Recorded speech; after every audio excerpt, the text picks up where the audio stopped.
sa kanyang rookie season ay noong nakatapat niya si Shaquille O'Neal. Pagkatapos niya kasing mapigwasan noon ni Shaq na napatumba pa, ay dahil itong si Bynum at tumingi agad ng bola para bawian itong si Shaquille O'Neal.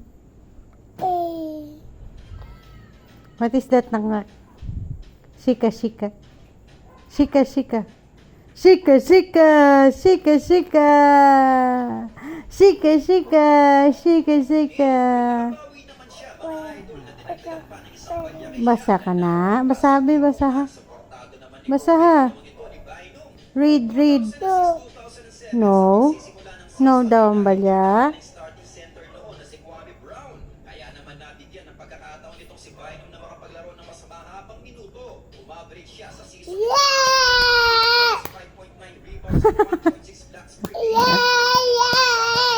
Impact noon sa Cleveland, pero hindi pa rin sumasapat para makatawid sa second finals ng playoffs ang Lakers noon. Dahil dalawang beses sila nilaglag sa round 1 ng playoffs noon ang Phoenix Suns. Well, wala talagang amor noon si Kobe Bryant kay Andrew Bynum, mga idol. At tunayan ay talagang hindi maganda ang pakikitungo noon ni Kobe kay Bynum. Well, may attitude din naman kasi itong si Bynum, mga idol.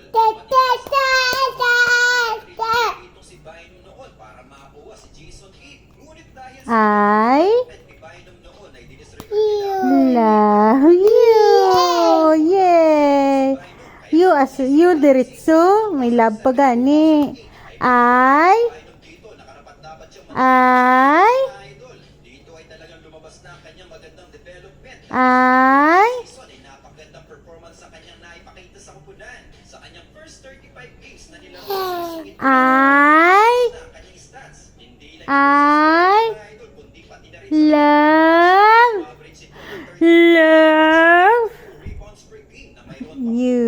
1 blocks per game. Well, natulungan niya ni Bynum ang kupunan para maging isang top contender ang Lakers sa season ito.